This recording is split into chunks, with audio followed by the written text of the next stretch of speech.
రామ్నాథ్ అదే తెలుసు కానీ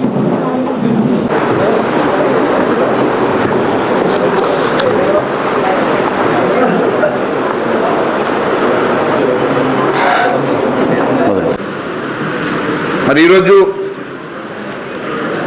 నరేంద్ర మోడీ గారి ప్రభుత్వం 11 సంవత్సరాలు ఈ భారతదేశంలో సుదీర్ఘమైనటువంటి సుపరిపాలన ఇచ్చిన సంగతి మీకు తెలుసు. భారతదేశం ఈరోజు ఈ 11 సంవత్సరాల్లో ఎన్నడూ కనివిని ఎరగనటువంటి అభివృద్ధితో పాటు ప్రపంచంలో 4వ ఆర్థిక శక్తిగా ఎదిగి ప్రపంచ దేశాలు ఈరోజు మన వైపు చూస్తూ ఆశ్చర్యపోతున్నటువంటి అభివృద్ధిని మనం కళ్ళారా చూస్తున్నాం. ఒకవైపు ప్రపంచ ఆర్థిక శక్తిగా 4వ ఆర్థిక శక్తిగా ఎదుగుతూ భారతదేశంలోని అన్ని వర్గాల అట్టడుగు బడుగు బలహీన వర్గాల కోసం ఎన్నో సంక్షేమ కార్యక్రమాలు చేస్తూ ప్రజల కోసం పనిచేస్తున్నటువంటి అహర్నిశలు కృషి చేస్తున్నటువంటి నరేంద్ర మోడీ గారి పాలన ప్రత్యేకంగా చెప్పాల్సిన అవసరం లేదు. కేవలం తెలంగాణ రాష్ట్రంలో ఈ 11 సంవత్సరాలలో దాదాపు 11 లక్షల కోట్ల రూపాయలు కేంద్ర ప్రభుత్వం ద్వారా ఈ రాష్ట్రానికి నిధులు ఇచ్చి ఎన్నో అభివృద్ధి కార్యక్రమాలు చేపడుతున్నటువంటి నరేంద్ర మోడీ గారి పాలన మీరు కళ్ళారా చూస్తూ ఉన్నారు. ఏదో ఒక రకంగా భారతీయ జనతా పార్టీని కేంద్ర ప్రభుత్వాన్ని విమర్శించే ప్రయత్నం చేస్తున్నటువంటి ఈ రాష్ట్ర ప్రభుత్వాలు తెలిసి కళ్ళుండి కూడా గుడ్డివారిగా మాట్లాడుతున్నాం. అనేక సార్లు అసెంబ్లీ సాక్షిగా నేను చెప్పాను, అనేకమైనటువంటి నిధులతో పాటు తెలంగాణ అభివృద్ధి కోసం భారతీయ జనతా పార్టీ కట్టుబడి ఉండడం కాకుండా దాదాపు 11 లక్షల కోట్ల రూపాయలు అభివృద్ధి కార్యక్రమాలు తెలంగాణలో చేపట్టిన సంగతిని అనేక సార్లు చెప్పారు. అంతేకాకుండా తెలంగాణలో పసుపు బోర్డుని సాధించినటువంటి ఘనత కూడా మీ పార్లమెంట్కి దక్కింది. మరి అరవింద్ గారి కృషి కూడా మరవలేదు. తెలంగాణలో ఒకవైపు మహారాష్ట్ర వాళ్ళు, మరోవైపు అనేక రాష్ట్రాలు పసుపు బోర్డు వారి రాష్ట్రాలకు తరలించుకుపోవాలని ప్రయత్నం చేసినా తెలంగాణలో, అది కూడా ఉత్తర తెలంగాణ నిజామాబాద్ కేంద్రంగా మనం పసుపు బోర్డుని సాధించుకున్న సంగతి నేను మీకు గుర్తు చేస్తా ఉన్నాను. అదే మాదిరిగా తెలంగాణలో ట్రైబల్ సమ్మక్క సారక్క గిరిజన విశ్వవిద్యాలయాన్ని కూడా సాధించుకున్నటువంటి ఘనత, మరి ఇచ్చినటువంటి ఘనత భారతీయ జనతా పార్టీ. అదే మాదిరిగా మీరు చూస్తే ఎన్నడూ లేని విధంగా రైల్వే మోడర్నైజేషన్ కోసం 80,000 కోట్ల రూపాయలు కేంద్రం ప్రత్యేకంగా తెలంగాణకి ఇచ్చి దాంట్లో దాదాపుగా 42,000 కోట్ల రూపాయలు ఆల్రెడీ ఖర్చై మిగిలిన అభివృద్ధి జరుగుతున్న సంగతి నేను గుర్తు చేస్తా ఉన్నాను.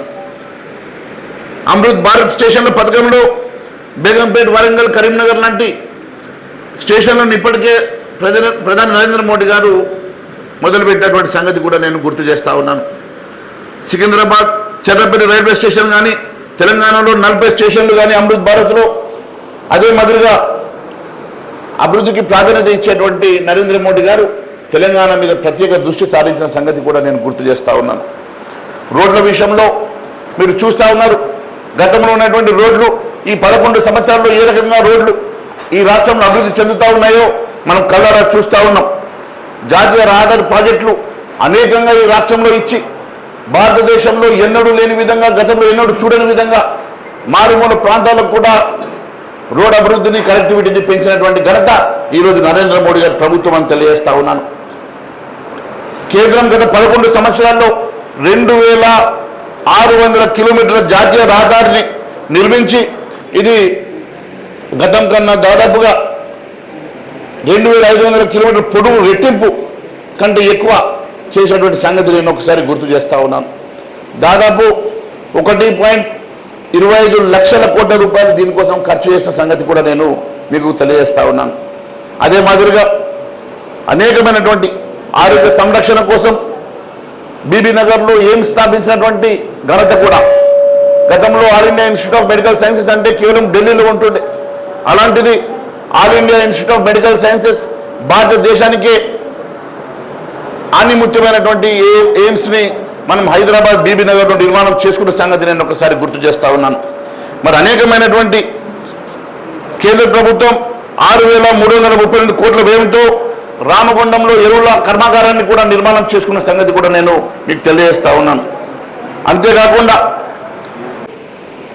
పిఎం కిసాన్ సమ్మాన్ కానీ పిఎం ముద్ర యోజన కానీ మీరు ఒకసారి దాదాపు కిసాన్ సమ్మాన్లో 31,30,000 అర్హులైనటువంటి రైతులకు లబ్ధి జరిగిన సంగతి నేను గుర్తు చేస్తూ ఉన్నాను.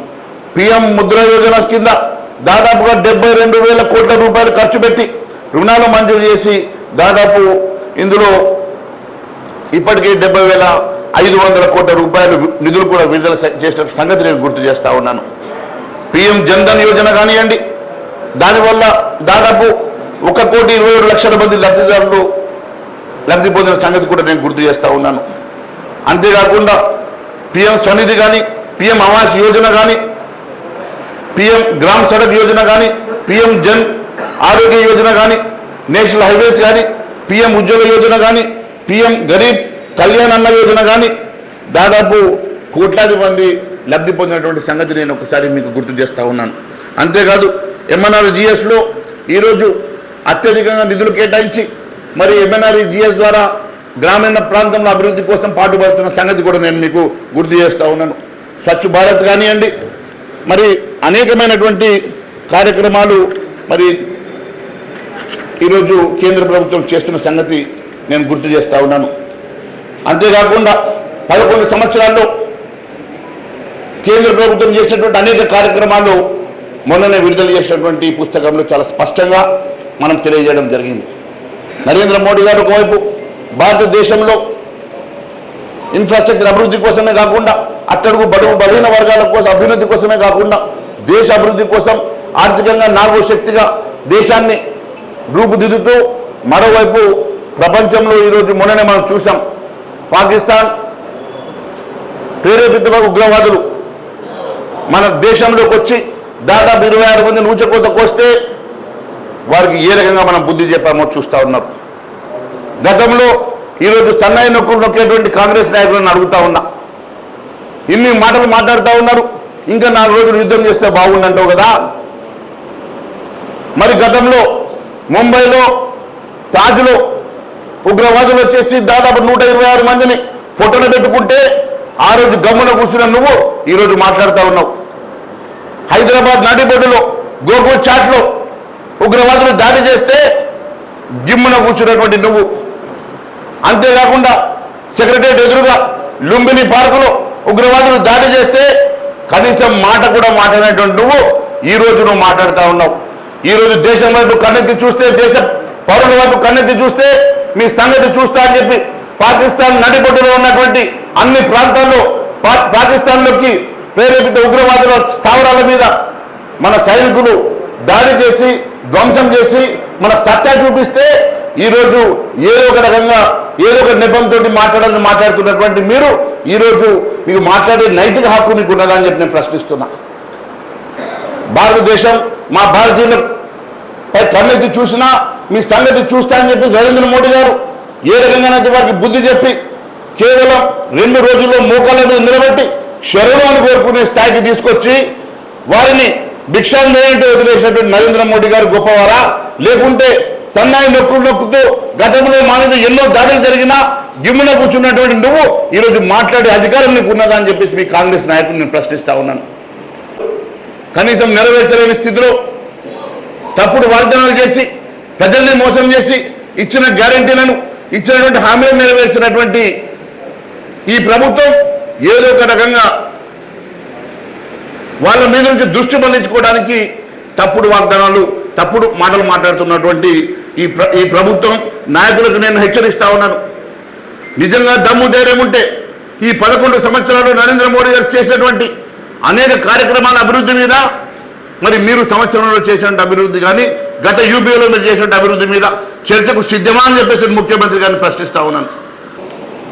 అగ్రికల్చర్ బడ్జెట్ ప్రవేశపెట్టిన ఘనత భారతీయ జనతా పార్టీ అని తెలియజేస్తా ఉన్నాను. అంతేకాదు అగ్రికల్చర్ ఇన్ఫ్రాస్ట్రక్చర్ ఫండ్ ద్వారా దాదాపు 1 కోటి మంది రైతులు లబ్ధి పొందిన సంగతి నేను గుర్తు చేస్తూ ఉన్నాను.